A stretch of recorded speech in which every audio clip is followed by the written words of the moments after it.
American voters go to the polls on the Tuesday following the first Monday in November, but the ballots that they cast do not directly elect the president.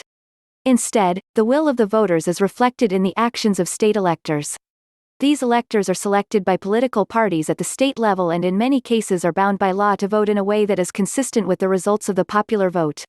In 48 states, electoral votes are apportioned on a winner-takes-all basis, while Maine and Nebraska allocate electoral votes by congressional district, with 2 additional votes reserved for the statewide winner. It is important to note that the Electoral College is not a place but a process.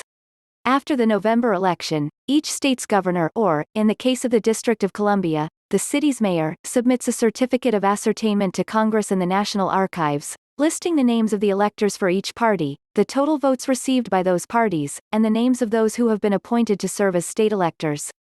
On the first Monday following the second Wednesday in December, those electors meet, typically in the capitals of their respective states, to cast their ballots.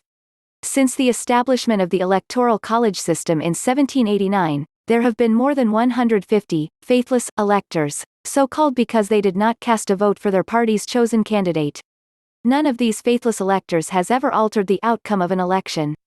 On January 6 of the year following the election, a joint session of Congress is convened to tally and certify the electoral votes.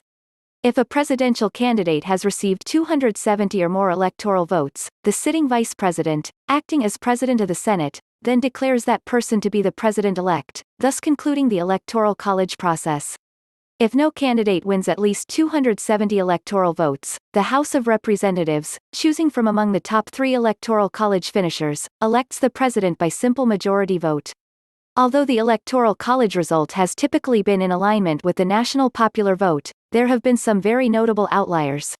Rutherford B. Hayes 1876, Benjamin Harrison 1888, George W. Bush 2000, and Donald Trump 2016, each won the electoral vote while losing the popular vote. In the latter case, Hillary Clinton received nearly 3 million more popular votes than Trump. While the recent examples have led to a widespread questioning of the continued relevance of the Electoral College, its abolition in favor of a nationwide popular vote would require a constitutional amendment, a fairly monumental undertaking.